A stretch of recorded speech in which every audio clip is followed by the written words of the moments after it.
केशवपुर गांव में अधिकतर लोग खेती करने वाले ही थे और पूरे गांव में सिर्फ 2 ही कुएं थे जिनसे लोगों को पानी मिलता था।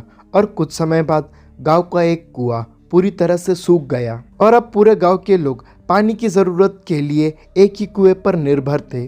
और दूसरे कुएं से पानी भरते भरते लोगों को लगा कि कुएं में कोई भूत रहता है। और जब गांव के किसान कुएं से पानी भरते थे तो उन्हें अजीब सी आवाज सुनाई देती थी और खेती करने वाले पुरुषों की पत्नियां तो डर के मारे कुएं के आसपास भी नहीं आती थी। और अब धीरे धीरे गांव में बात फैल गई कि वो कुआं भूतिया है और अब रात के समय कोई भी कुएं के पास नहीं जाता था। जिसके बाद सबने एक दिन मिलकर नया कुआं खोदने की सोची और कुछ ही दिनों में कुआं सबने खोद लिया और उसमें से पानी भी आने लगा। और अब पूरे गांव के लोग नए कुएं से ही पानी भरते थे और भूतिया कुएं की तरफ जाना सबने बंद कर दिया था। और बड़े लोग तो समझदार थे इसलिए कुएं के आसपास नहीं जाते थे, लेकिन बच्चे वहां अक्सर खेलने के लिए पहुंच जाते थे। और एक दिन 4-5 बच्चे भूतिया कुएं के पास खेल रहे थे, तभी एक बच्चा कुएं में गिर गया और उसके चीखने की आवाज़ सुनकर पूरे गांव वाले दौड़ते हुए भूतिया कुएं के पास पहुंचे। और उन्होंने कुएं के अंदर देखा तो वह बच्चा उन्हें मरा हुआ दिखा। और सबने उस बच्चे के साथ खेल रहे दूसरे बच्चों से पूछा कि आखिर क्या हुआ था।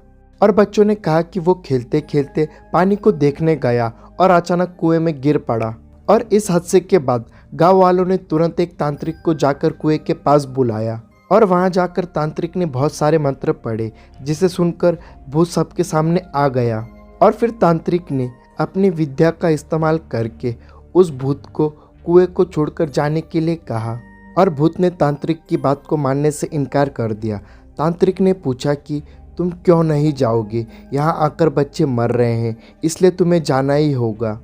और फिर भूत ने जवाब दिया कि इस कुएं में सालों से मेरा पूरा खानदान रहते आ रहा है, मैं यहाँ से बिल्कुल नहीं जाऊँगा। इतना कहकर भूत कुएं के अंदर चला गया।